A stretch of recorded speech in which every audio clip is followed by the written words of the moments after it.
God's universe, Untitled universe, and everybody. I am Aquaft, and welcome back to Stanley Parable Ultra Explanation.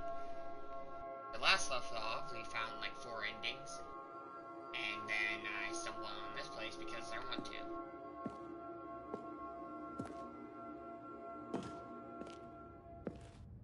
No, perhaps not.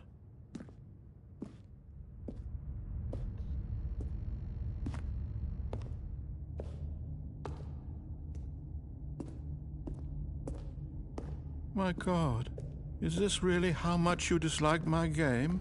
That you'll throw yourself from this platform over and over to be rid of it?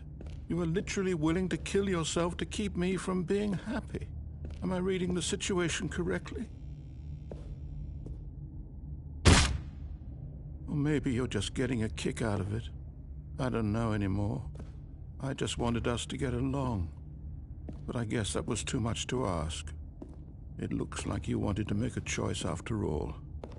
Well, this one is yours.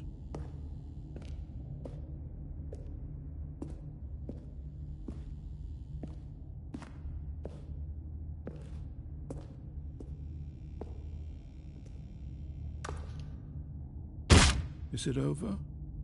It's going to restart, isn't it? I'm going back.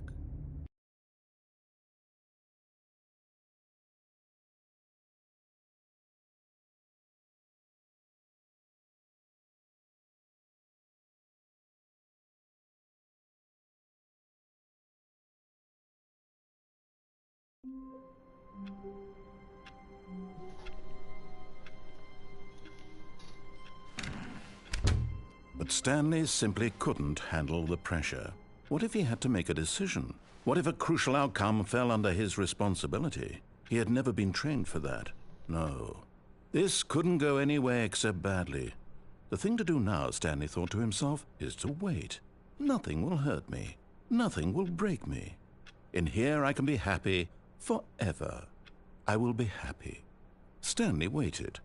Hours passed, then days. Had years gone by? He no longer had the ability to tell. But the one thing he knew for sure, beyond any doubt, was that if he waited long enough, the answers would come. Eventually, someday, they would arrive. Soon, very soon now, this will end. He will be spoken to. He will be told what to do. Now it's just a little bit closer.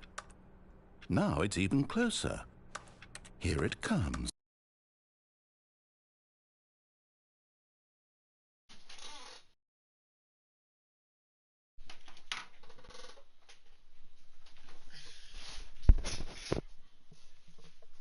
That's 2 endings so far.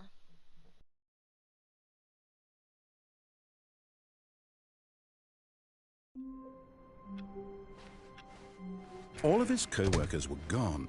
What could it mean? Stanley decided to go to the meeting room. Perhaps he had simply missed a memo.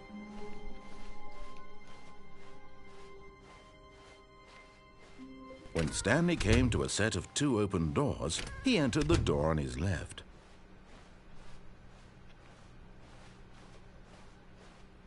Yet there was not a single person here either.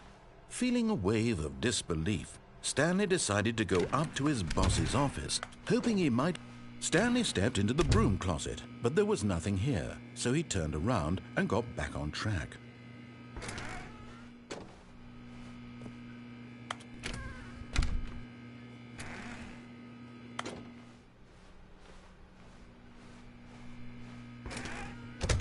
There was nothing here. No choice to make, no path to follow, just an empty broom closet. No reason to still be here.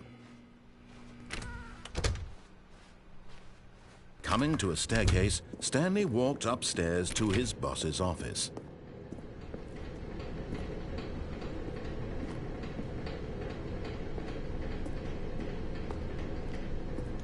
But Stanley just couldn't do it.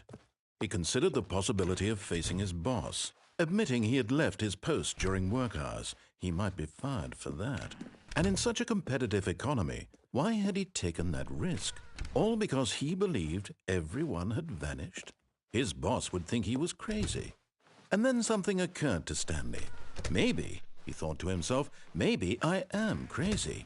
All of my co-workers blinking mysteriously out of existence in a single moment for no reason at all. None of it made any logical sense. And as Stanley pondered this, he began to make other strange observations. For example, why couldn't he see his feet when he looked down? Why did doors close automatically behind him wherever he went? And for that matter, these rooms were starting to look pretty familiar. Were they simply repeating? No, Stanley said to himself, this is all too strange. This can't be real. And at last, he came to the conclusion that had been on the tip of his tongue. He just hadn't found the words for it. "I'm dreaming!" he yelled. "This is all a dream." Oh, what a relief Stanley felt to have finally found an answer, an explanation. His co-workers weren't actually gone. He wasn't going to lose his job. He wasn't crazy after all. And he thought to himself, I suppose I'll wake up soon. I'll have to go back to my boring real-life job pushing buttons. I may as well enjoy this while I'm still lucid. So he imagined himself flying and began to gently float above the ground. Then he imagined himself soaring through space on a magical starfield, and it too appeared. It was so much fun, and Stanley marveled that he had still not woken up. How was he remaining so lucid? And then perhaps the strangest question of them all entered Stanley's head. One he was amazed he hadn't asked himself sooner. Why is there a voice in my head dictating everything that I'm doing and thinking? Now the voice was describing itself being considered by Stanley, who found it particularly strange. I'm dreaming about a voice describing me, thinking about how it's describing my thoughts, he thought. And while he thought it all very odd and wondered if this voice spoke to all people in their dreams, the truth was that, of course, this was not a dream. How could it be? Was Stanley simply deceiving himself, believing that if he's asleep, he doesn't have to take responsibility for himself? Stanley is as awake right now as he's ever been in his life. Now, hearing the voice speak these words was quite a shock to Stanley. After all, he knew for certain, beyond a doubt, that this was in fact a dream. Did the voice not see him float and make the magical stars just a moment ago? How else would the voice explain all that? This voice was a part of himself too. Surely, if he could just... He would prove it. He would prove that he was in control, that this was a dream. So he closed his eyes gently, and he invited himself to wake up. He felt the cool weight of the blanket on his skin, the press of the mattress on his back, the fresh air of a world outside this one. Let me wake up, he thought to himself. I'm through with this dream. I wish it to be over. Let me go back to my job. Let me continue pushing the buttons. Please, it's all I want. I want my apartment and my wife and my job. All I want is my life exactly the way it's always been. My life is normal. I am normal. Everything will be fine. I am okay.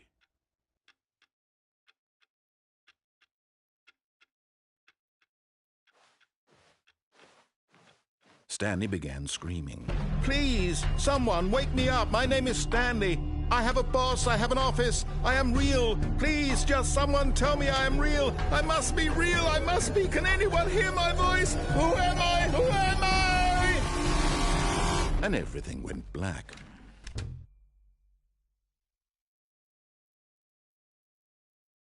This is the story of a woman named Mariella. Mariella woke up on a day like any other. She arose, got dressed, gathered her belongings, and walked to her place of work. But on this particular day, her walk was interrupted by the body of a man who had stumbled through town talking and screaming to himself, and then collapsed dead on the sidewalk. And although she would soon turn to go call for an ambulance, for just a few brief moments she considered the strange man. He was obviously crazy. This much she knew.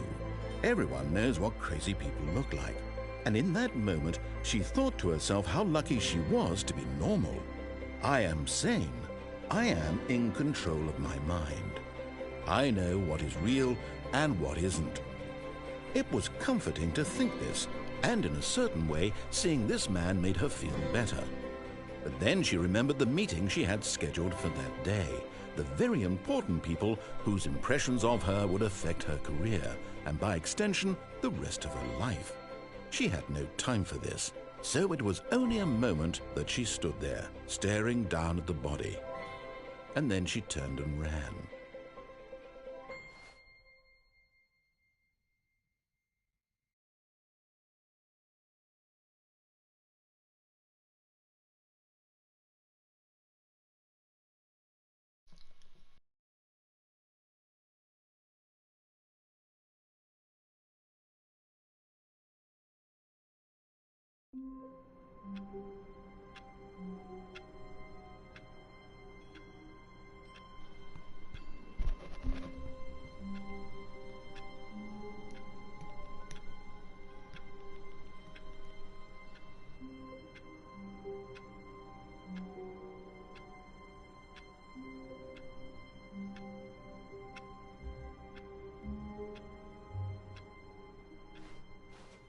How long was I sitting there? Stanley wondered to himself. Minutes? Days? Centuries? Did something crucial happen while my senses were turned? He made a note to be more careful with time. Oh, new content? What does that mean, new content?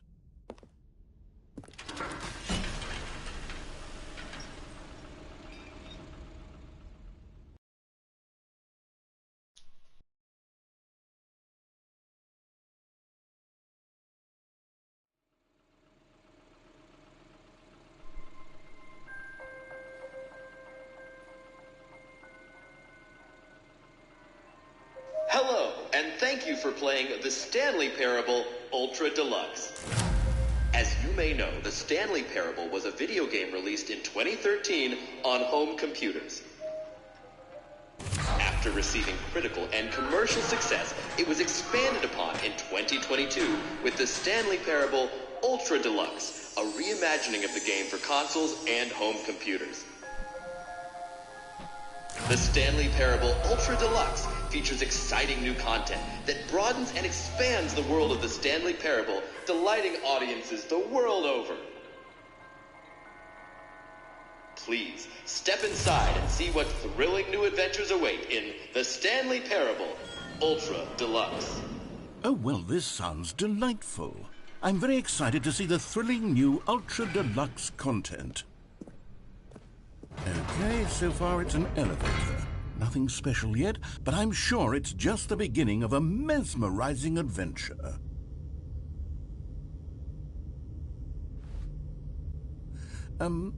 Is it broken? What's going on here?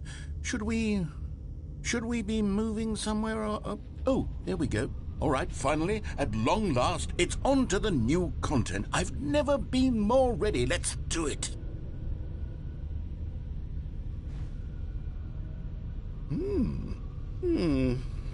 I have to say, initial impressions of Stanley Parable Ultra Deluxe, mostly tedious. It's as if the... Oh, okay. Let's see the content. Give me the content, Stanley. All right, let's see. It's the jump circle.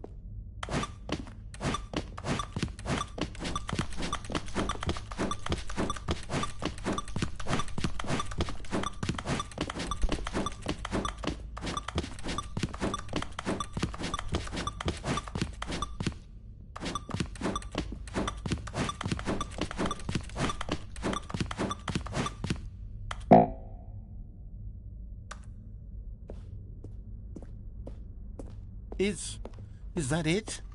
Surely that's not all the new content. There has to be something else, right? Goodness. Another elevator. Stanley, I have to say, initial impressions of this game are not positive. It's just elevators and jumping. Is this what passes for exciting new content? If this is new content, then I could just read you the whole dictionary. There's 20 hours of new content right there. Hell, I could count to 30 trillion. You could put that on the box. The Stanley Parable Ultra Deluxe, now with over 1,000 hours of new content. And if... Oh, wait. There's more. Very good. Yes. I knew there had to be something else. Let's see it. I'm ready for whatever it is. That's it? Oh, you've got to be kidding me. You see, Stanley? This is what happens when greedy video game developers with no respect for their fan base rush a cheap expansion to market for no reason other than to make an easy dollar. And don't get me started on the level of craftsmanship that's gone into it. In fact, I'm looking right now at the game's trophies, and it's hard to believe one of them actually says, "Test trophy, please ignore." What quality assurance department signed off on this? I'm infuriated and I'm offended, and I intend to find these people on Twitter and hold them personally accountable. Do it! It's my fault, Stanley. I built up too much anticipation around the new content, I'm afraid. It could never have lived up to such expectations. If you're still with me, why don't we just reset the game, and we'll try to get back to what the Stanley Parable is really about. No frills, no gimmicks. Just you and me having a great time together like always. What do you say, friend?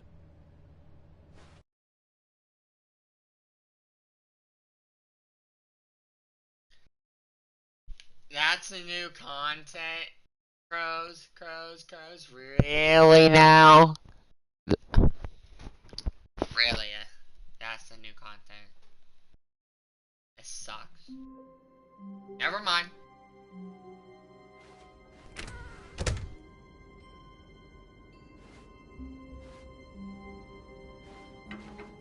Psst! Stanley! Come over here! In the vent!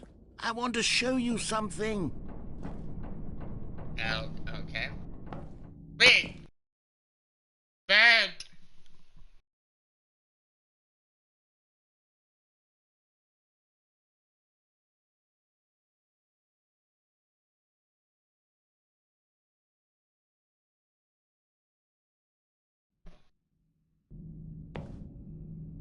Okay, you remember how cheap and unsatisfying the new Ultra Deluxe content turned out to be? Well, it got me thinking about the past, and how much better the Stanley Parable used to be. So I made something special and tucked it away here where the game's developers won't find it. Just our little secret. Take a look. What the hell is that?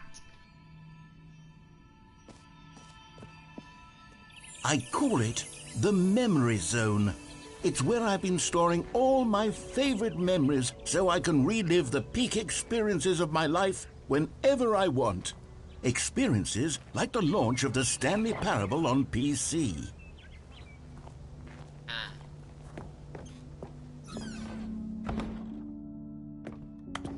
You see, Stanley, doesn't the Memory Zone remind you of how wonderful Stanley Parable was before it was sullied with a cheap PlayStation port? Remember back in October of 2013, when the game originally launched? Back then, video games had integrity. Back then, it all meant something. Oh, the waste.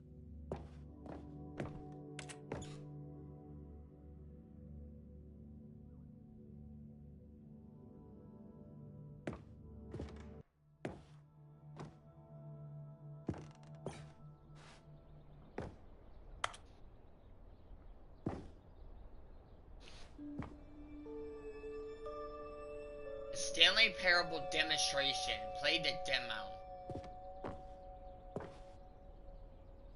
Unachievable. It's possible to get this achievement. Go inside. Don't play for 5 years. That's 10 years.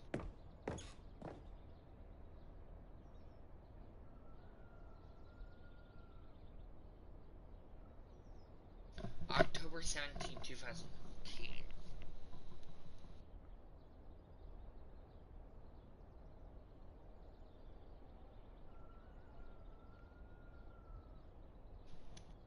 I love how Crows is insulting themselves. It's fun. I don't even have to do it, thank you.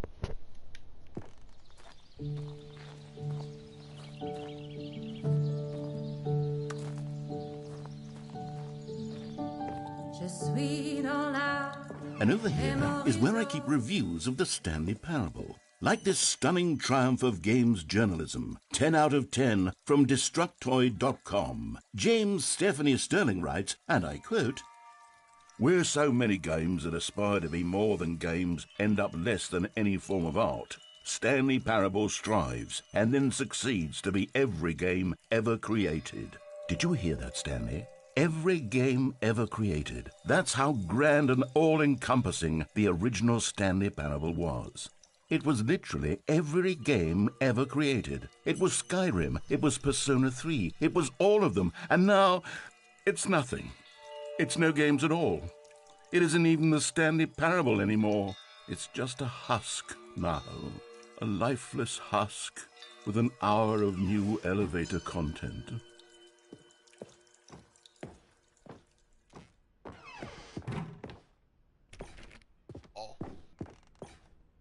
Stanley Parable.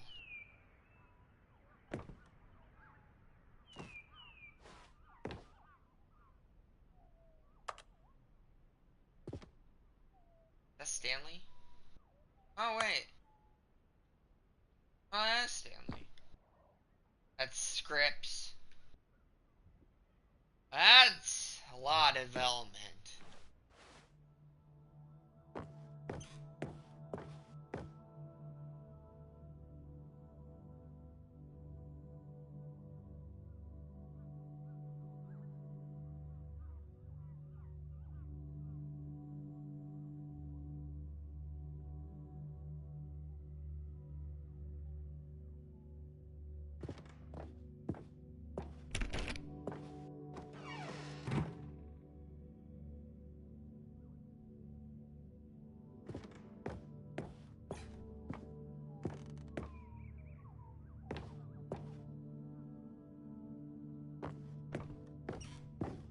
Here's another moving passage, this time from GameSpot.com. The Stanley Parable is both a richly stimulating commentary on the nature of choice in games and one that offers some of the most enjoyable, surprising, and rewarding choices I've ever been confronted with in a game. 9 out of 10. Don't you get it, Stanley? The game was perfect. It didn't need anything else. It didn't need new content. All they had to do was transport it in pristine condition along to the PlayStation. Boom, done. And they couldn't even do that. Couldn't resist the urge to go meddling with a beloved franchise. Yes! This new quote-unquote new content is so perfect. It's Sultan Crows. And I love it. Not really. Sorry, Crows, but I had to agree with the narrator on this.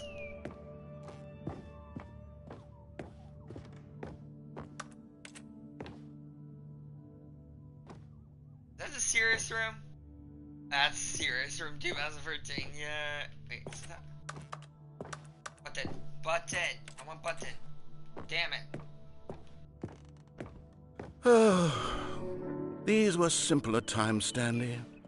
But I wouldn't give to go back to have it all over again. Wait, hang on. I don't recall this part of the memory zone before. What's this? What's down here?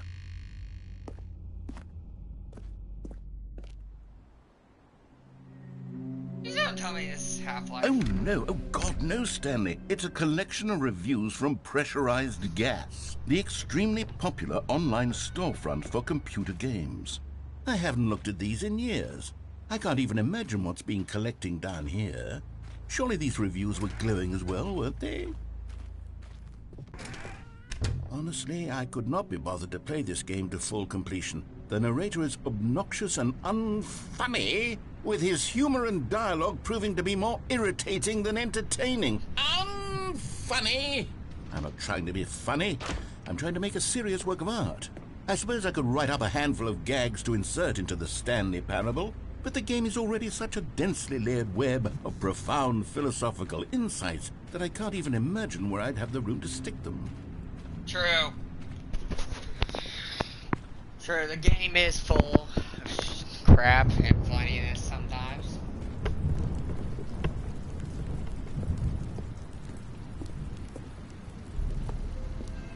Okay, let's see what this one says. While the idea for the game's good, for someone who prefers non-linear games, this preachiness gets annoying fast. Preachy?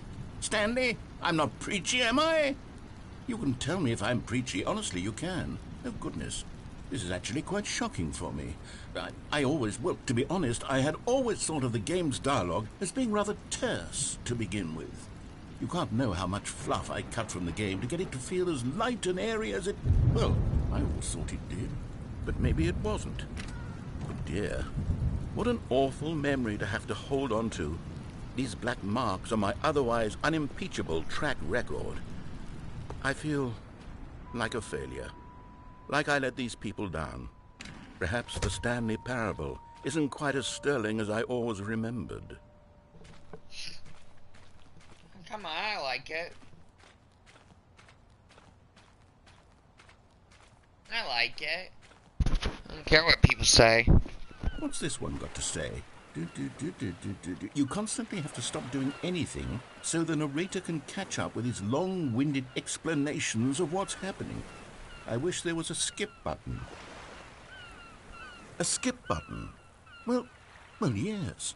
Yes, I think we can do that. If I'm truly too preachy, then maybe letting you skip ahead for just a moment, surely it couldn't hurt.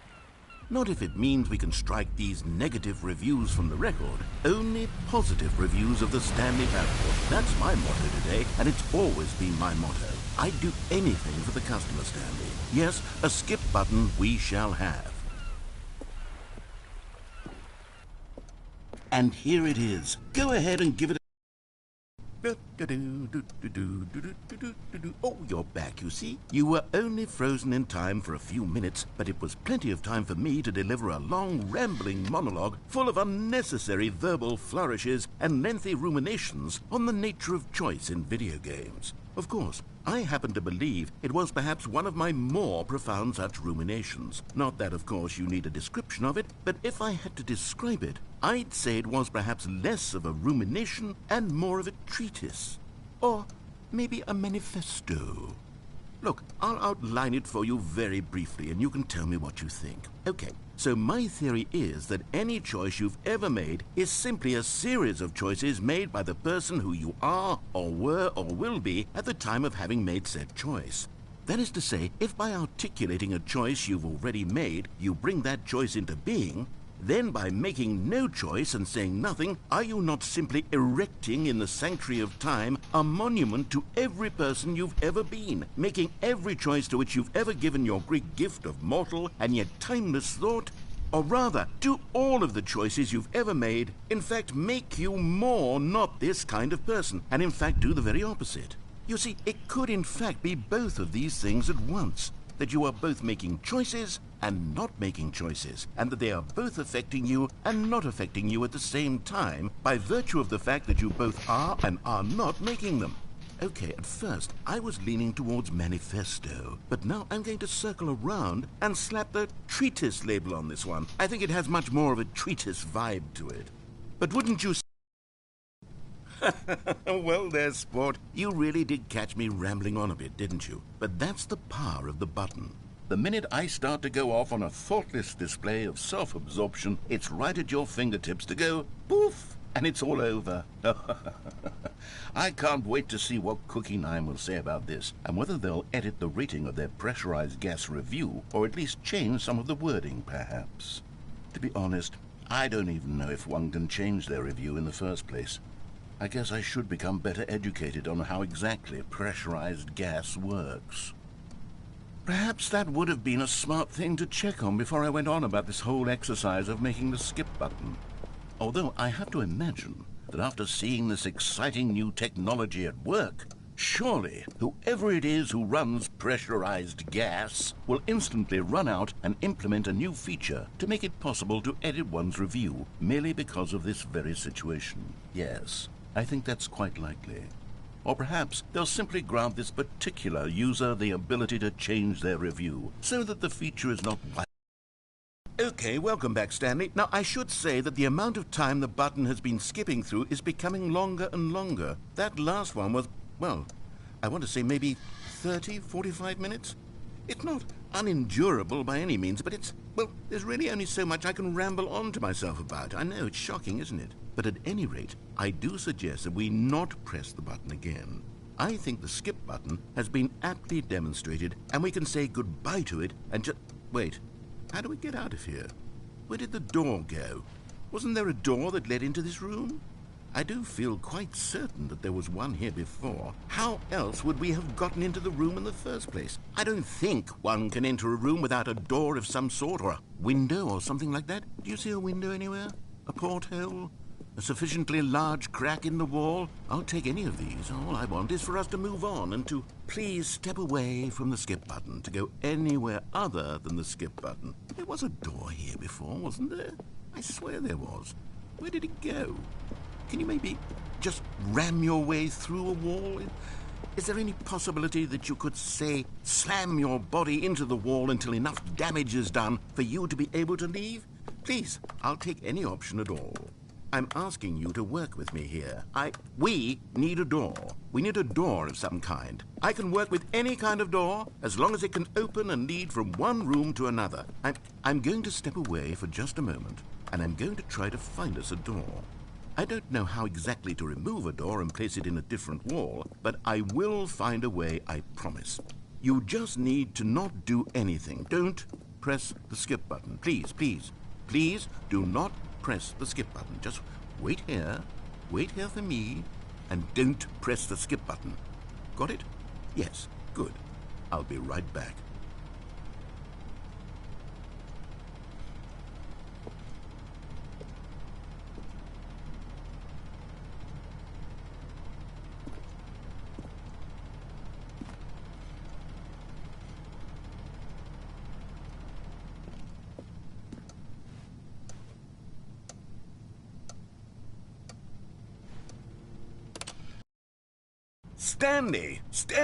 Stanley, please don't push the button again. It's been 12 hours.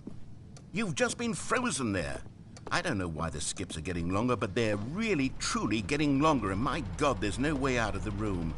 Stanley, the door is gone. It's completely gone. I've looked at it from every angle. I've checked every one of those walls 1,000 times, and there's no door, Stanley. There's no door. There's just you and the button, and if you keep pressing it, I have no idea what will happen. I have no idea how long I'll be made to sit here, and more than anything else, I don't know how to stop you from pressing the button again. I can't control anything in this room, Stanley. I can't touch it, and I have to believe, I have to know that sooner or later, no matter how much I plead with you, you're going to press the button again. Why would you? I've been thinking and thinking, and I don't know what I can do to convince you otherwise. Oh, my God. And it's all because of those reviews that I couldn't get out of my head. I just couldn't ignore the negative feedback. Why was it so important for me to fix the problem? Why did Cookie Nine's opinion matter so much to me? I've never even met Cookie Nine. I have no idea who they are. What would it ever really matter? But here I am. I'm fixating on every tiny negative thing that anyone ever says about me. The merest mention of one of my imperfections, and I become as impetulant as a child, wild and impulsive. I can't help myself. I can't stop myself from lashing out with a vengeful fury to alter and to change and to break anything unbroken, if only it pleases this one person who made a single negative comment. What does such an impulse serve? For whose benefit is this? And here I am now, stuck in a room, waiting for you to press this button, and to become frozen in time, knowing that you're going to do it, and that I'm going to be stuck all alone, and that I had the power to prevent it all from happening, if only I'd held my tongue. It's all out of my control now. Just you, just your decision as to exactly when you're going to make me suffer, to leave me all alone. Surely you will. I don't doubt it. Surely you'll press that button again, leaving me here. And surely you'll put your own desire to see what's next ahead of my need for company, for companionship. Surely you'll not be moved by my howls of fitful anxiety, that you sit with me and just stay here. Oh, no, I know you too well. You'll be leaving me. Oh, my God. And it's all because of those reviews. Those reviews that I couldn't get out of my head. I just couldn't ignore the negative feedback. Why was it so important for me to fix the problem? Is he repeat? Why did Cookie Oh, Nine's opinion fuck. matter so much to me? He repeats. Oh, Stanley, you're back. You're back.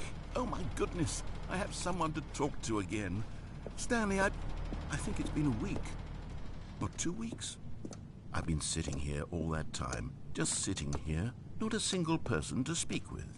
And you'd think that that's just how it's always been, right? Me talking and you saying nothing. Would you think that it's exactly the same as always?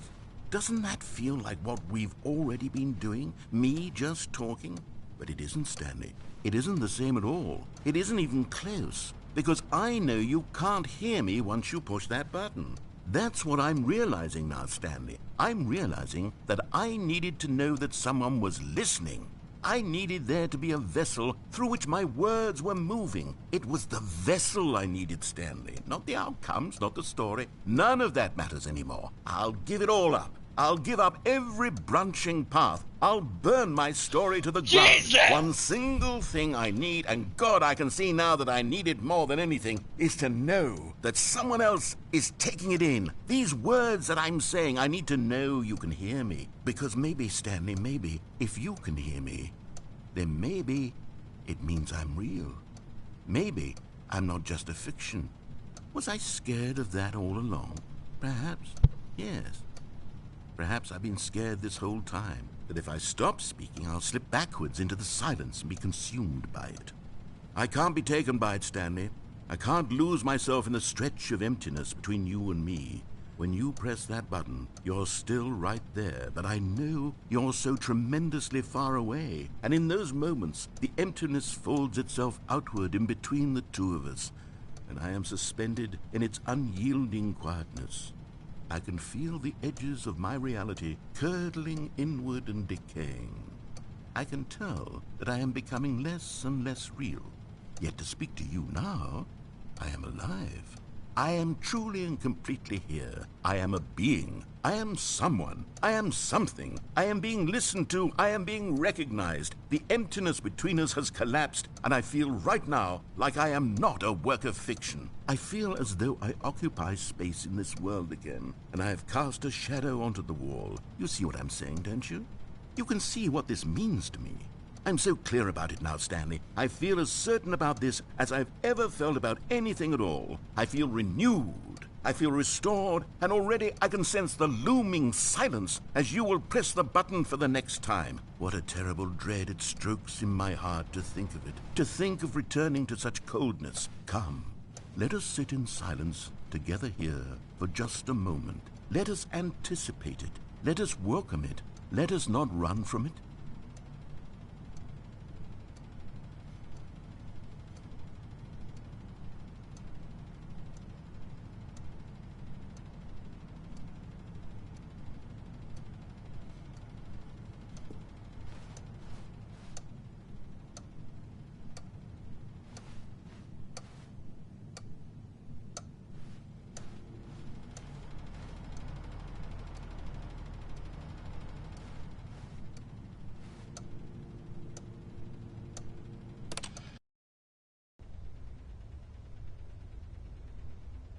Oh, hello, it's you. You're here again. Welcome. I have had time to think about you and about us and about everything we've been through. I've had so much time. I stopped keeping track after a year. Have you ever sat down in one place and not moved for one entire year? Let me describe it for you. To begin with, there is only regret. There is only the turning wheel of missed opportunities. I felt nothing at all but regret for the longest time, Stanley. Days, months. I lost it all in a blur of the deepest longing to undo the past. And when that feeling had begun to subside, what took its place is what I can only describe as the collapse of every moment I have ever experienced my entire life. All of them collapsed down into a single instant. In that instant, I could see myself clearly, calmly, with a collected heart. It was an impossibly rich wellspring of both delight and disgust simultaneously. I was consumed by it. I could do nothing but wallow in it for what felt like an eternity, for what I now know was far less. You see, it was a revelation for me. It was unlike anything I had ever known. It was a space without consequence, without action or outcome. It was divorced entirely from the question of free will that you and I have squabbled over for so long. There could be no one ending, no singular outcome of events, not if all events existed in the same moment, and I felt freed. I felt unburdened by the need to manifest a particular outcome into being. I saw that I could allow myself to exist along all timelines, and that each of them was simply a strand in the web of my being. It was incredible, the spaciousness, the equanimity of the moment, both singular and infinite. For the longest time, this was my experience. And then this moment passed, and the most unyielding fear I have ever known crept into my mind. And it is this sensation that I have been experiencing now for longer than I could have ever expected was possible. I have been waiting for you. Not that you might save me or do something to fix it, but merely to state for you the plain fact of this manner of existence. I wish you to feel afraid, as I do, that perhaps one day this state of mind will...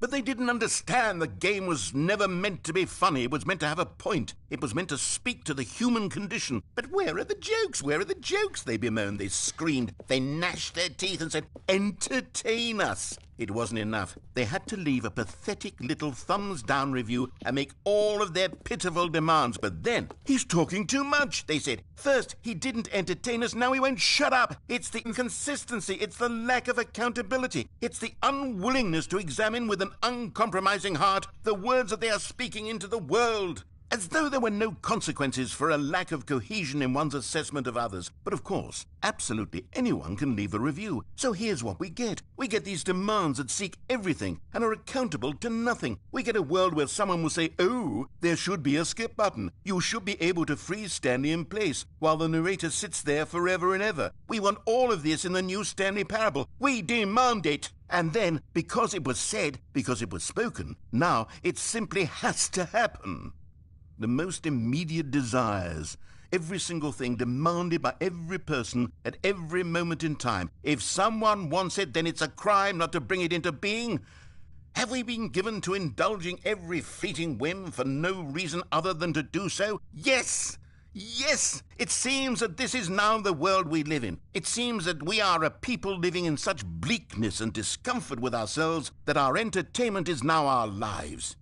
It has come to represent us. It absolutely must speak to who we are as people, because otherwise, without our entertainment, we have nothing. Without entertainment, we would have to face inward toward the cruel bleakness inside ourselves. We would turn to look at our deeper nature and find a resounding emptiness gazing back with unyielding aggression. And so because of this, we require that our amusements and our playthings and our flights of fancy be so impossibly captivating that they consume all of our attention, turn our heads completely away from the bleakness. In effect, we have demanded that our entertainment be the collapse of ourselves.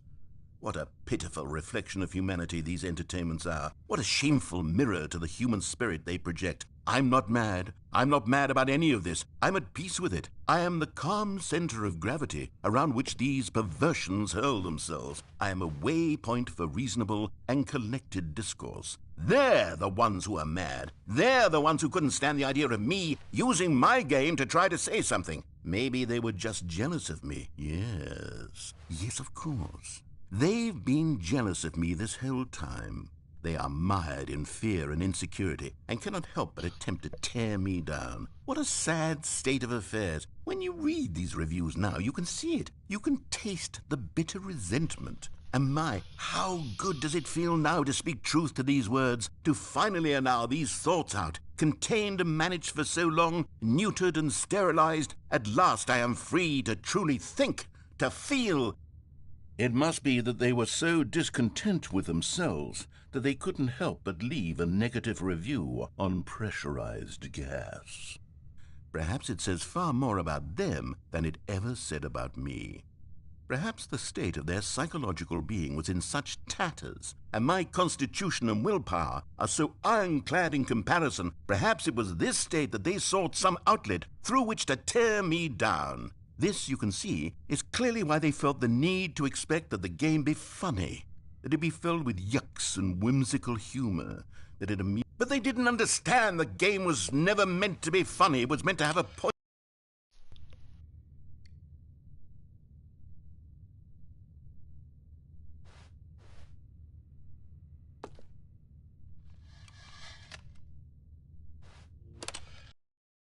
The end is never the end, is never the end, is never the end, is never the end, is never the end, is never the end, is never the end, is never the end, is never the end, is never the end, is never the end.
How long was I sitting there? Stanley wondered to himself. Minutes? Days? Centuries? Did something crucial happen while my senses were turned? He made a note to be more careful with time from now on. Oh, good. You notice my sign. Yes, I have something very exciting to show you.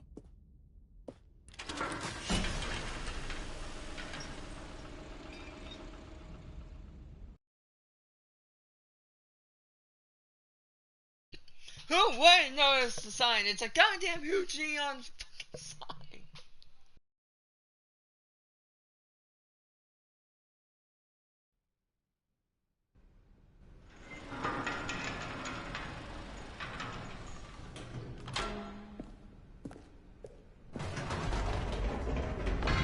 You see, Stanley, I've been reflecting on the Stanley Parable and about how roundly disappointing this ultra-deluxe version has turned out to be.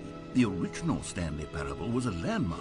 and any new content for it should live up to that legacy. So forget this ultra deluxe nonsense. I say we take it one step even further.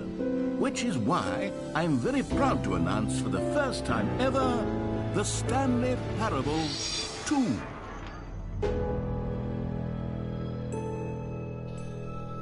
Bullshit!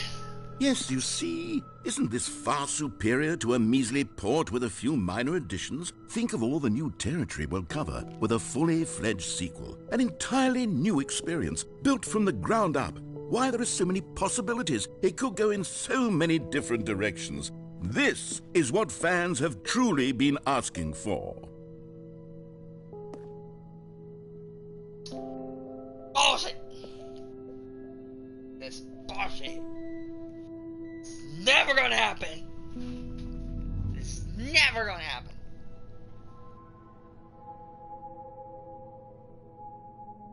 Stanley Parable 2. Let's see here. The 427. The end is never. The end is never again. Hey, I have anxiety. I can bite my Calling nails. it the Stanley Parable 2 is just so much catchier than Ultra Deluxe, don't you think? Ultra Deluxe? What does it even mean? But the Stanley Parable 2, now that's an artistic statement right there. It's future-oriented. It screams progress and innovation and long-term franchising potential.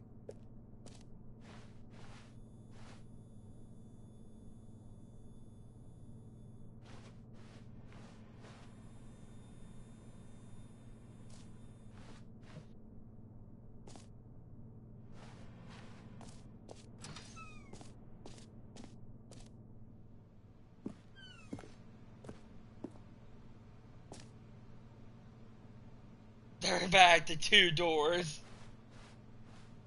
The more Stanley Parable. Where's Stanley Parable? Marketing. The color red. Leverage. 1 equals 2. New mug. New mug. The logo ideas. The Stanley Parable 2 logo ideas.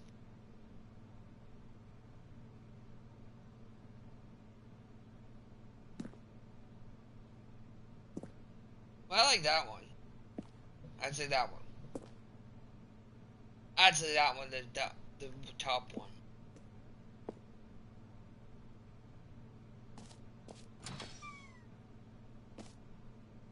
Stanley Parable 2. Now, to be clear, I haven't quite nailed down what exactly the Stanley Parable 2 is going to be, but let's take a look at some of the features I've been developing for it. I figure that if I can loosely organize a handful of interesting concepts, that surely the game will sort of naturally spring up around them. It'll all work itself out. Game development is much more of a fuzzy magic than anything scientific or logical, really.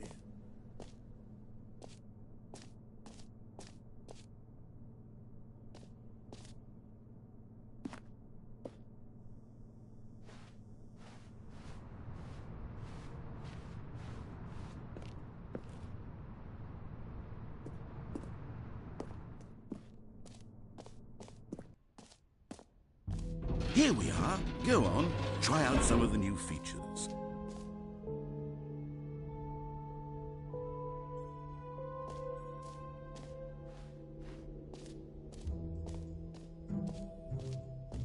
For the Stanley Parable 2, I asked myself, what do players really want? And of course, the first and most obvious answer is that they want to be individually recognized and validated as people. So with that in mind, my first addition to the game is this button which speaks the name of the person playing the game. Isn't that wonderful? Sorry, I should have clarified. Right now, the button only says the name Jim. But of course, in the final game, this button will say your name, whatever name that is. Here, let's have you role-play as Jim to really simulate the full experience of this feature. Just play along. I promise you'll love it. Okay, here we go. Let's take a deep breath, clear your mind, forget whoever you are, and simply become a person named Jim. I want you to imagine yourself living as Jim, sleeping and waking as Jim, falling in love and being heartbroken as Jim, seizing all of the world's possibilities as Jim, and as Jim watching your dreams crumble into dust. Do you feel it deeply? Are you really, truly Jim right now? If so, then please step forward and press the button. Jim. Yes! You see? What a thrill! What a rush! That was you! The button described you. Do it again. Do it again. Jim. Ooh, it hits even harder the second time. If this were the only new feature in the Stanley Parable 2, it would still be worth the money. Let's take a break from the Jim button. I'm too emotionally drained from all of this personal validation. Okay.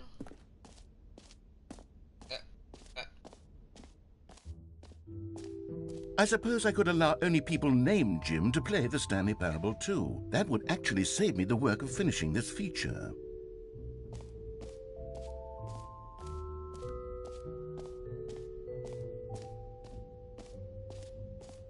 The reassurance bucket.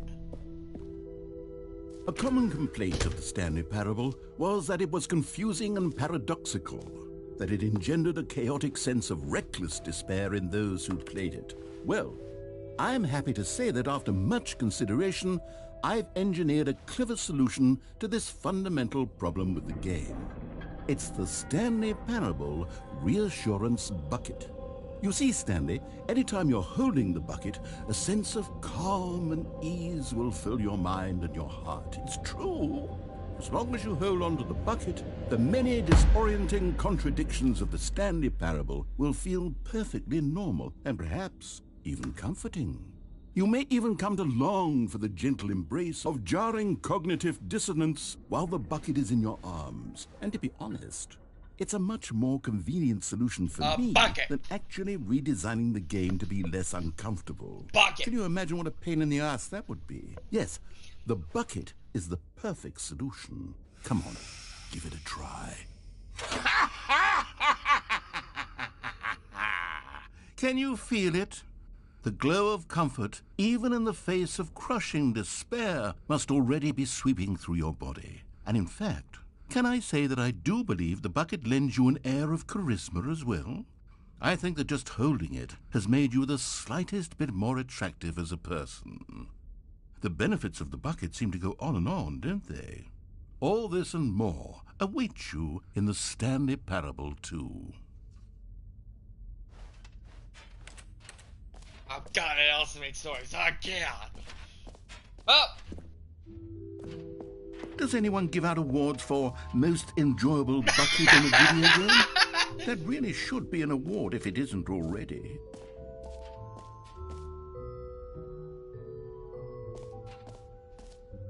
Okay, I'll be honest, I haven't yet decided on this one. I think that in the new version, the office could use a bit of decoration, like balloons. But I'm undecided on Get Well Someday and Happy 12th Birthday. Which would you go with?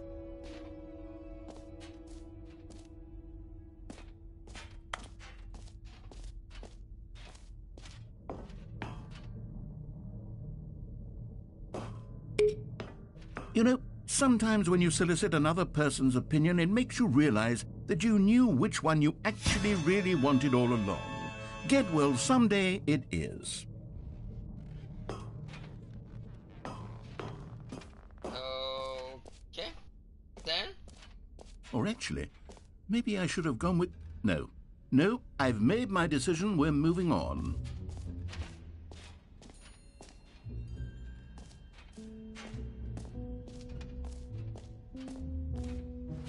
Collectibles.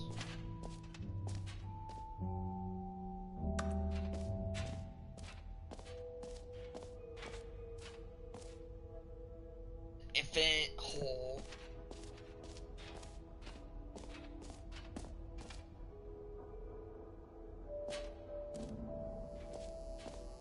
Now, here's something special. You remember that broken test trophy that got left in the game on accident?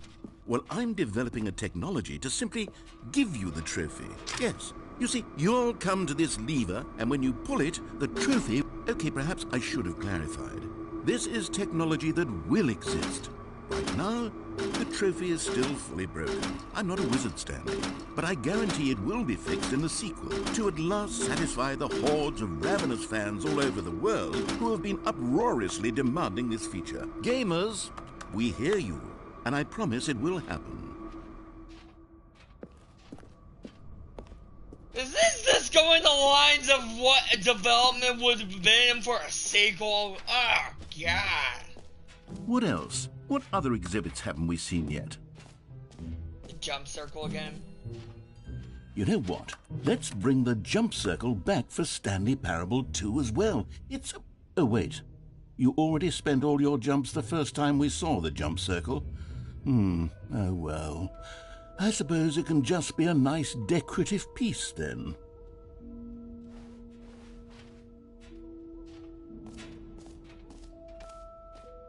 The infinite hole. Collectibles.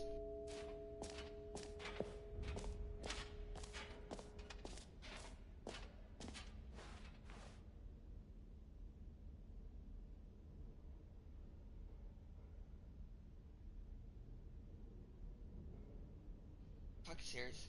You're here at 5. It's 5. The map. So if I go over here.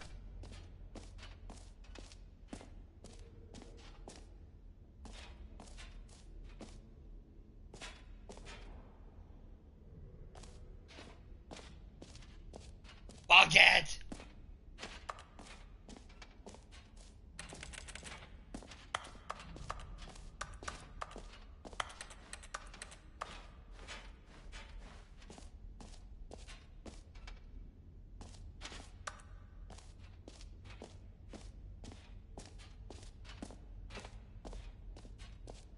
The infinite hole.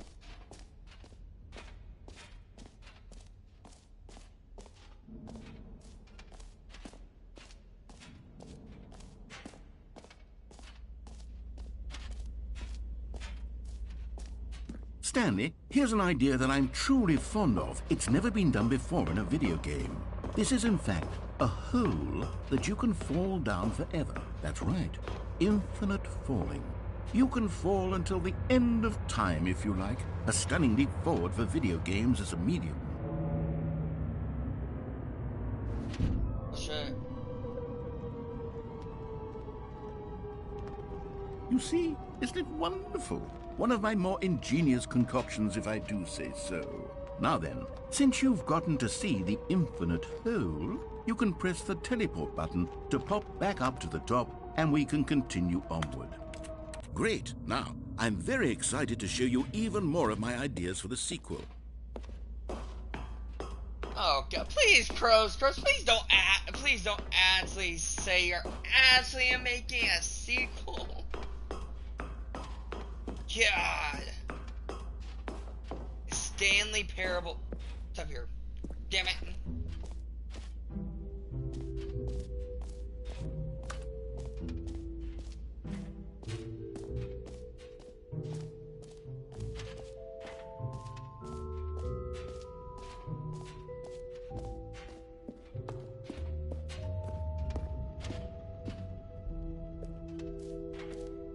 Ah, collectibles.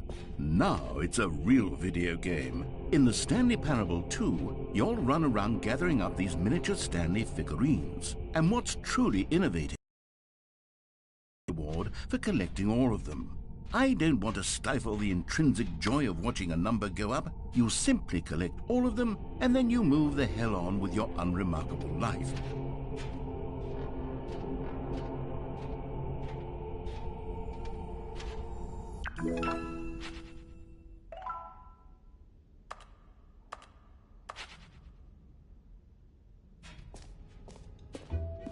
God, it really is the worst when you collect everything in a video game and then they give you a big fancy reward for it. Absolutely tragic.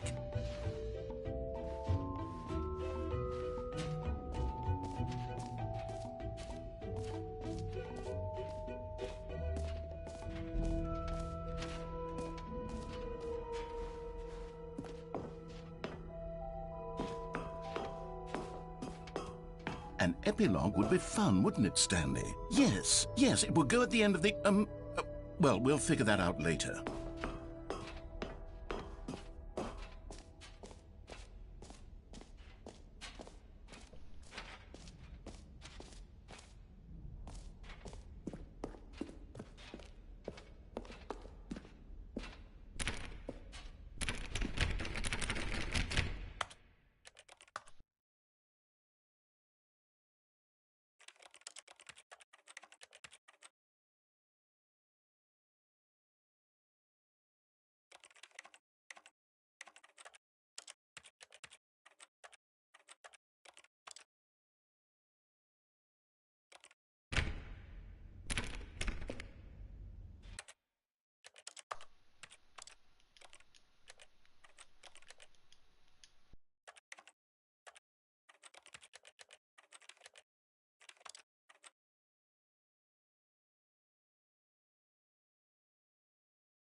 All right. Have you seen everything you wanted to? Ready to move on now?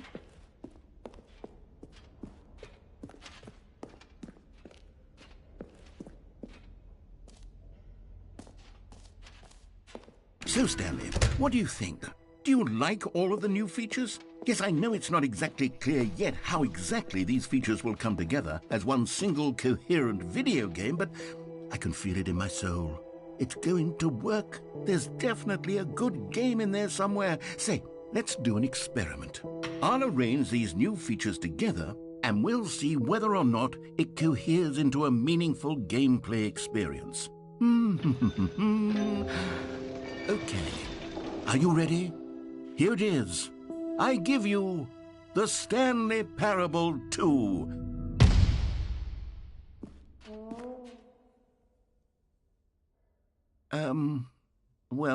I mean, there's potential here, right? It's sort of... Okay, never mind. Hold on, let me do a different arrangement. Okay, yes, this is much better. I feel good about this. Here we go. Version 2. Who am I kidding, Stanley? This isn't a coherent video game at all. It's a lot of gags. And I do very much enjoy creating gags, but they don't add up to anything.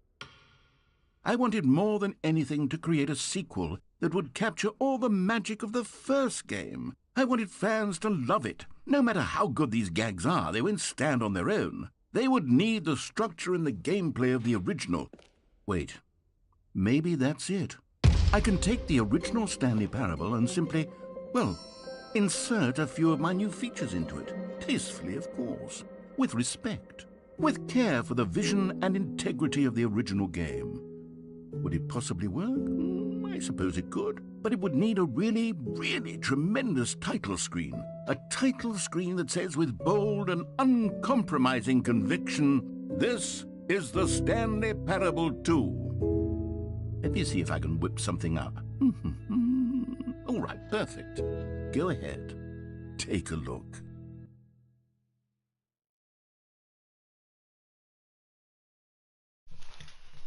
Okay, this is one of the longest endings ever.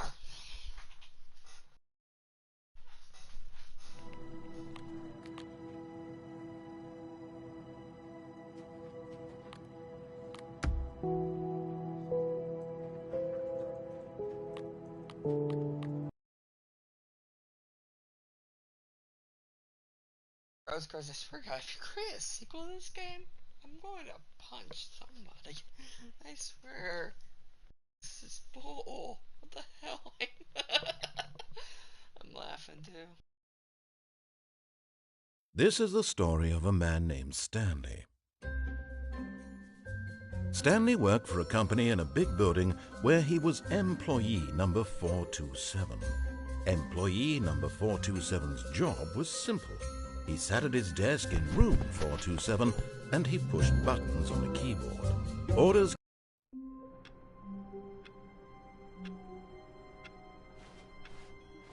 All of his co-workers were gone. What could it mean? Stanley decided to go to the meeting room. Perhaps he had simply missed a memo. Stanley picked up the bucket.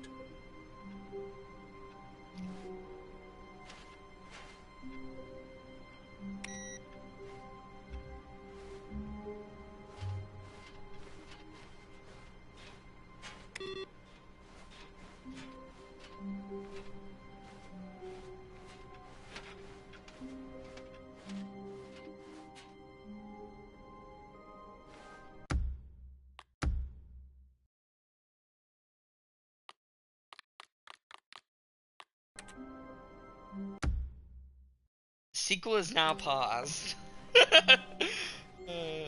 Stanley clutched the bucket tightly to his chest and entered the door on his left. Okay.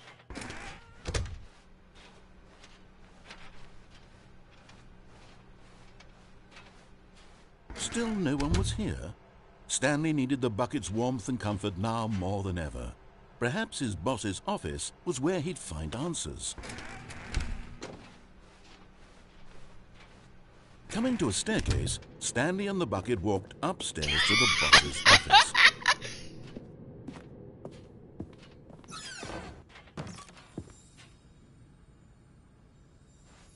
You found one of them. One of the miniature Stanley figurines. Remember, no reward for collecting all of these, only the intrinsic pleasure of a job well done. You can't buy that sort of happiness, Stanley. God knows I've tried. So, I implore you to savor each and every moment you come across one of these beautiful figurines.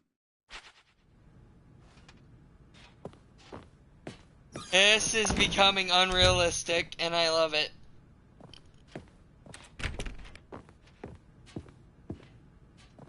Stepping into his manager's office, Stanley was once again stunned to discover not an indication of any human life. Crushed by the weight of this revelation, Stanley may have broken down into an emotional dumpster fire, if not for the soothing presence of it. Even now, in his darkest of hours, did the bucket's warmth and guiding light pierce the dark clouds of confusion and chaos. It would be with him always. The bucket would. And he knew it. The two of them, but Stanley guessed the correct code by sheer luck. Was it that the bucket knew all along? Was the bucket guiding him? Yes, This is certainly the most logical explanation. Another miniature Stanley figurine. This, there really must be a snappier name for these things. What about mini-stands? Stanley figs? Or what about Stanlerines? Yes, I think I like that. Another Stanlerine under your belt.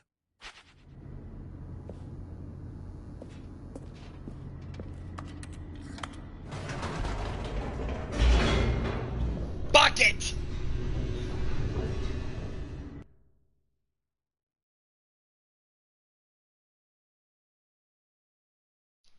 This is the longest ending I usually... What the hell? I didn't know. The elevator raced downward, plummeting towards an unknown fate. I like unknown fates! It would be all Stanley could do to keep himself together, if not for the bucket. Soothing him, comforting him, reassuring that in this darkest moment of uncertainty, he would be all right. The bucket is here for you, Stanley. Everything will be fine. Stanley and the bucket walked straight ahead through the large door that read, Mind Control Facility.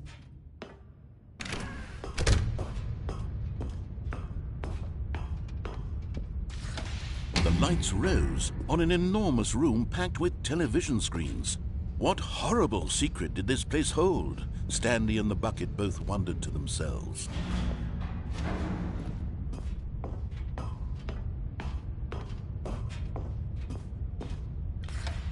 The monitors jumped to life, and Stanley nearly dropped the bucket in shock.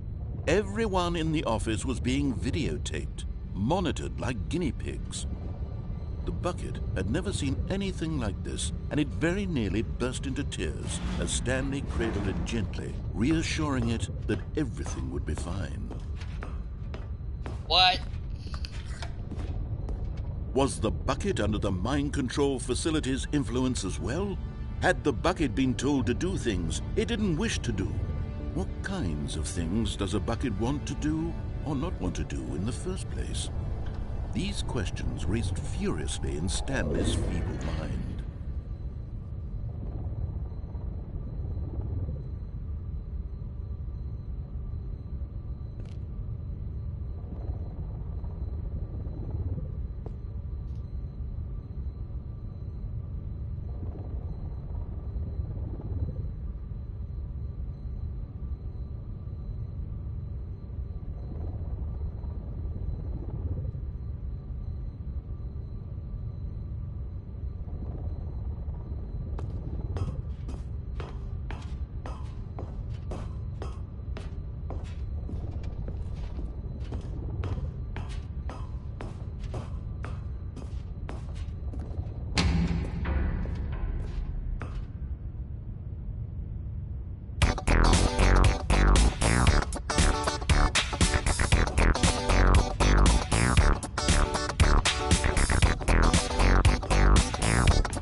His own life in someone else's control, never!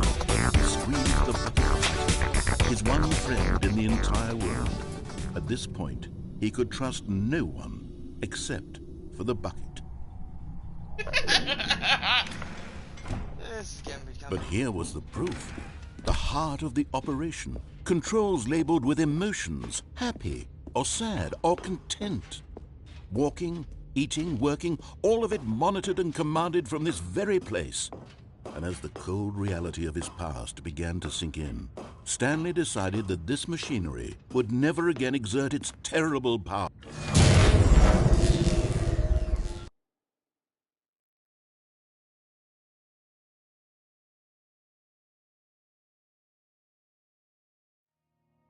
Stanley and the bucket waited in blackness. Was it over? Yes, they had done it.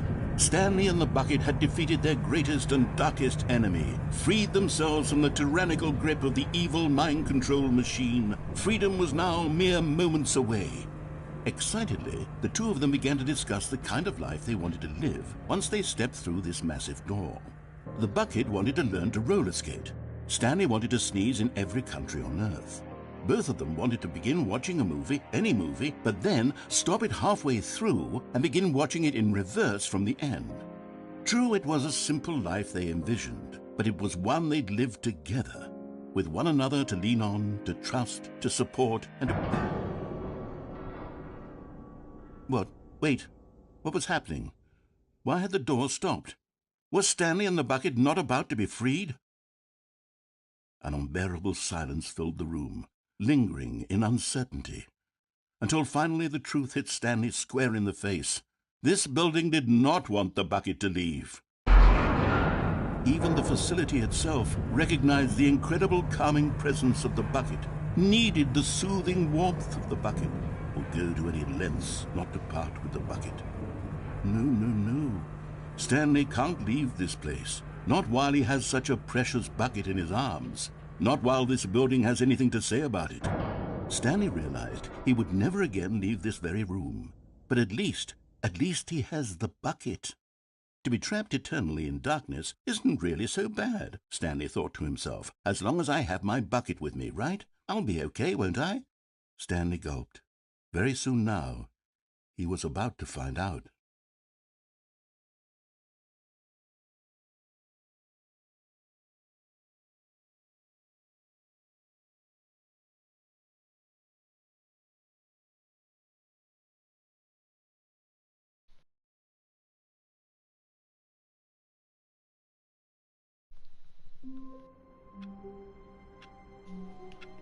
What? All of his co-workers were gone. What could it mean? Stanley decided to go to the meeting room. Perhaps he had simply missed a memo.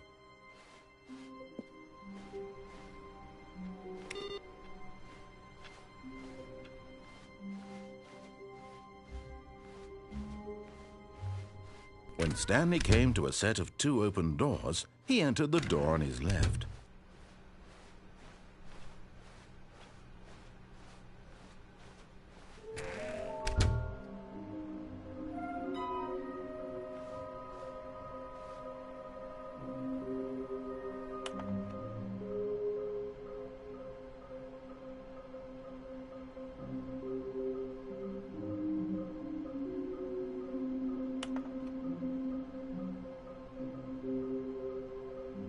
A large room with lots of boxes. Stairs, something to do with stairs. Somewhere with both red and blue.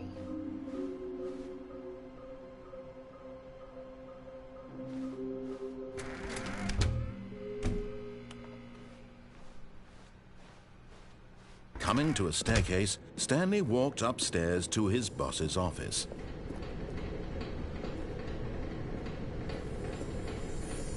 Okay, I'm going back to the name of these little Stanley figurines, and now I'm torn between Stanlerines and Figlies. What do you think, Stanley?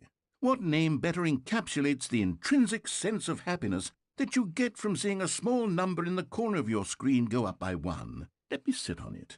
I'm sure it will come to me. A room with lots of boxes. Okay. It's becoming weird and weird. I love it.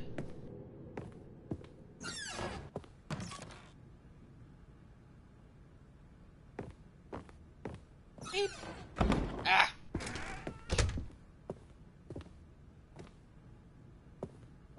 Stepping into his manager's office, Stanley was once again stunned to discover not an indication of any human life.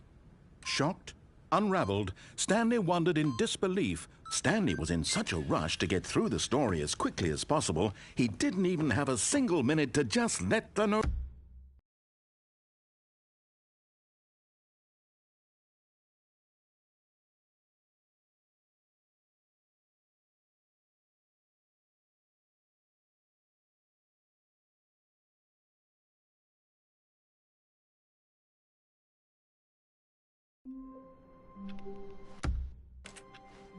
How wonderful. Stanley was alone. Finally. This is great, he thought to himself. This is what I've wanted all along. I got what I wanted. Okay, let's go When that Stanley way. came to a set of 2 open doors, this was not the correct way to Yeah, the meeting no, room, this. and Shut the Stanley fuck knew up. it perfectly well. Perhaps he wanted to stop by the employee lounge first, just to admire it. The lounge was sublime, a work of art. But eager to get back to business, Stanley took the first open door on his left. A room with lots of boxes, and this is the room with lots of boxes. Stanley was so bad at following directions, it's incredible he wasn't fired years ago.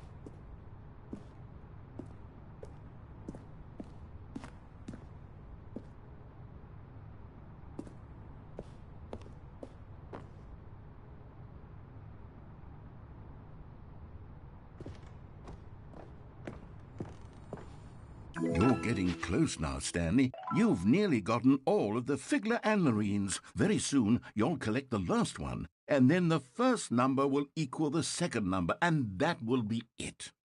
We'll be different people by then. Different in the sense that we used to have none of them, and now we have them all. You can't go back to when you had no Figler and Marines. None of us can. See?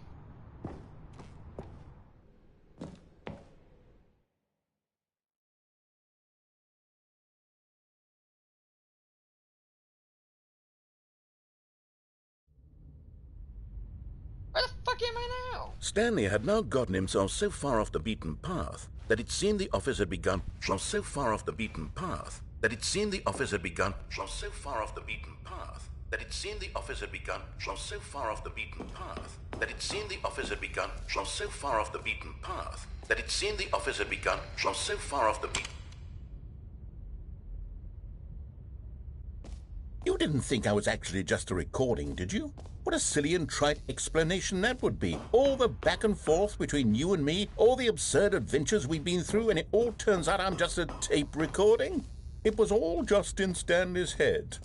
I bet that's the kind of twist you think is revelatory. I bet each and every time you watch a movie where it turns out all to be in the main character's imagination, you must absolutely bolt off the couch in pure shock at the phenomenal and intricate storytelling. It must be so simple to be you. Life being an unending waterfall of surprises and delights. How much more exciting you must find the world than the rest of us do. Now I've become sad. Look what you've done to me. This is all your fault.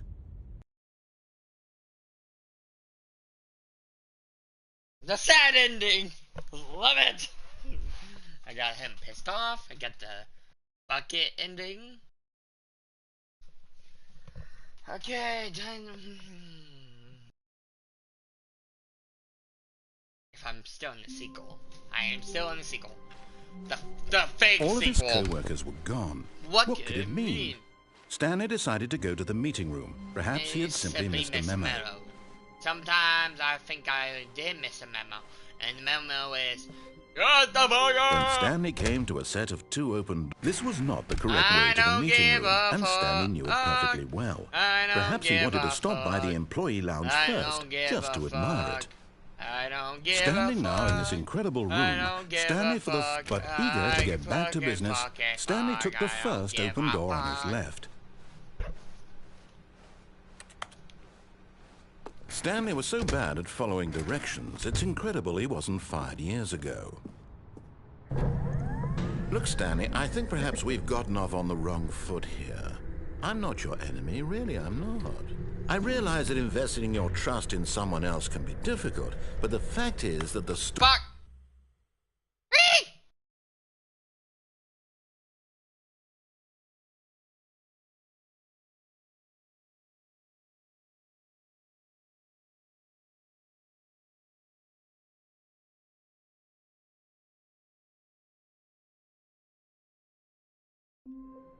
Let's keep going. All of his co-workers were gone. What could it mean? Stanley decided to go to the meeting room. Perhaps he had simply missed a memo.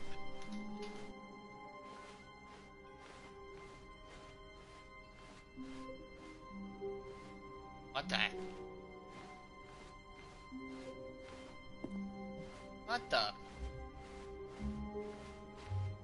When Stanley came to a set of 2 open doors, this was not the correct way to the meeting room, and Stanley knew it perfectly well. That was Perhaps he wanted to stop by the employee lounge first, just to admire it. That changed. Stanley felt lightheaded, butterflies in his stomach, but eager to get back to business, Stanley took the first open door on his left. How about no? Stanley was so bad at following directions, it's incredible he wasn't fired years ago.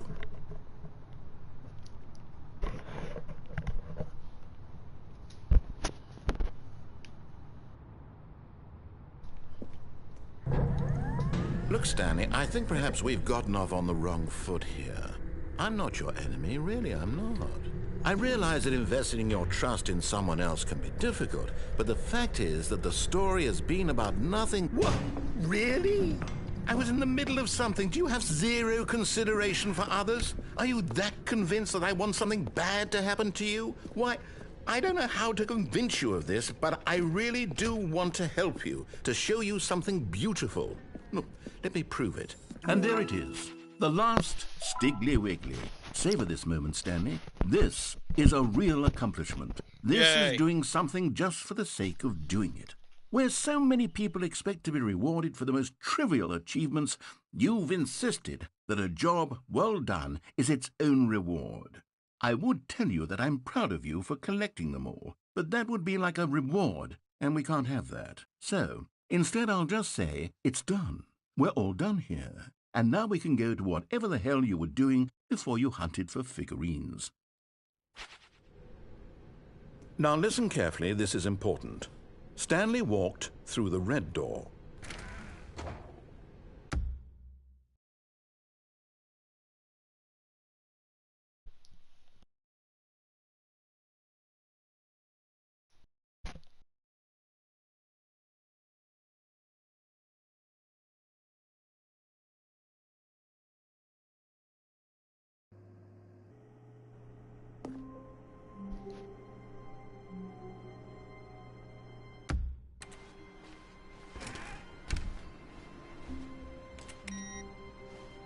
The narrator's not here. Stanley, I'm sorry, but I have to put a pause on things. It's those figurines, those figglers. I haven't stopped thinking about them since you nabbed every last one. Wasn't it just the most intrinsically fulfilling moment of your entire life? Didn't it fill you to the brim with inner richness? Yes, I know we're supposed to be telling a story, but won't you please indulge me with one more trip back to the memory zone? I would love nothing more than to revisit the figurines just one more time.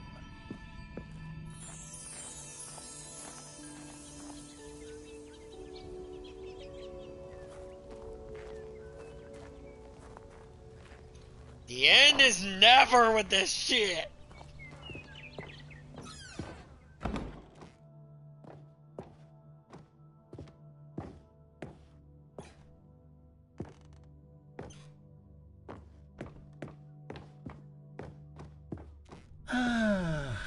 Here's where it all began. The first collectible. Back then, we had no idea of how many of them we'd find. Sure, it said 6 right there on the screen, but how could we know for certain? We were so innocent. We'll never be like that again, Stanley.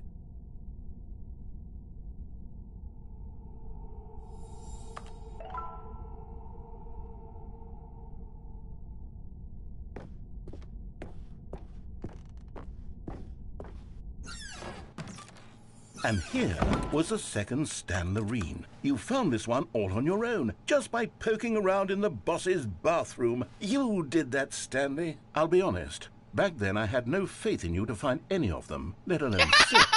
But you continue to surprise me in all sorts of mundane, unremarkable ways.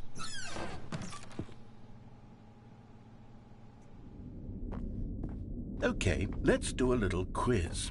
Which of these rooms was the room you found your third mini-Stan? Can you remember? Underneath the stairs. No. Under the stairs was the 4th place you found a Figanley, not the 3rd.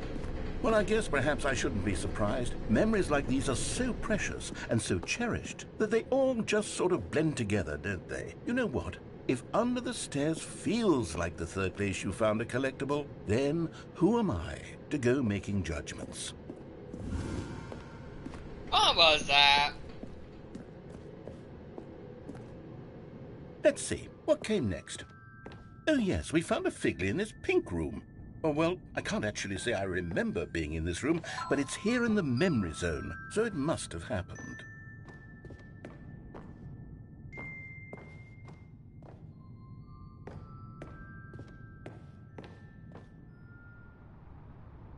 This was the fifth mini-stand, and this one was really something special. It was in the warehouse. I remember it so clearly.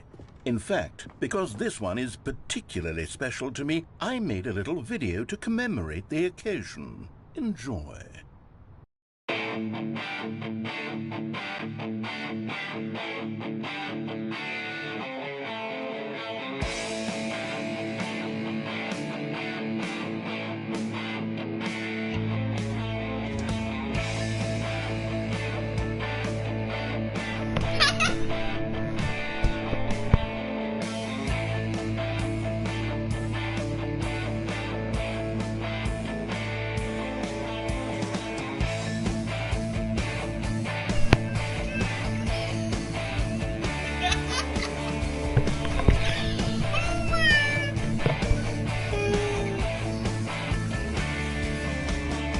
Sorry, Stanley. I'm right. Takes you back, doesn't it? I spent a lot of time making that video, but it was 8 minutes I wouldn't have spent on anything else. That was weird. Oh, this. Okay. Okay. Yeah.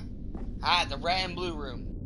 And then, Stanley, then we came to the last collectible, the final figurine, right here by the red and blue doors. This memory is the most distinct and clear in my mind, perhaps because it was the one that happened more recently than all the others. Who can truly say how the mind works? All I know is that this is the moment where you picked up a Figley and I thought to myself, yes, that's all of them. They're all collected. It was a moment unlike any other, except for the other moments picking up figurines, which it was exactly like.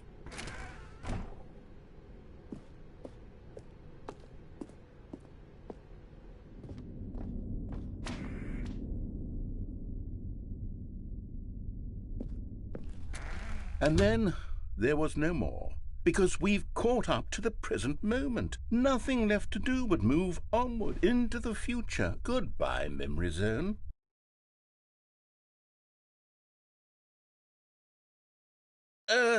No, I'm not done. I'm not ready to move on. Stop the loading screen. Isn't there some way we can stay here, keep enjoying these figurines? Let's just go backwards. We'll do the memory zone again from the opposite direction. See how that feels.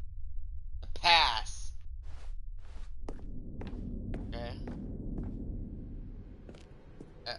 Okay, yes, the room with the red and blue doors. I remember this.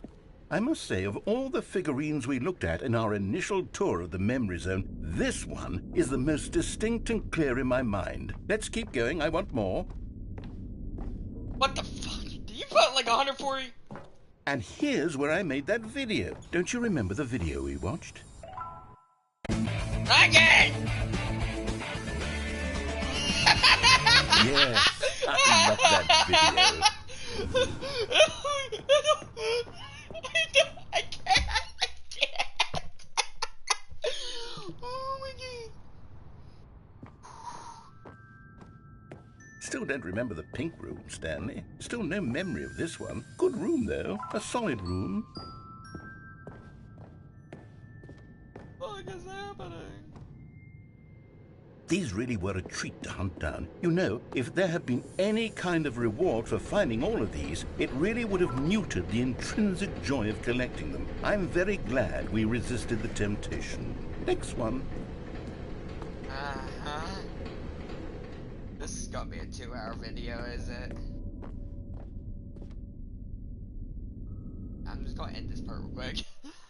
Okay, that's fucking hilarious.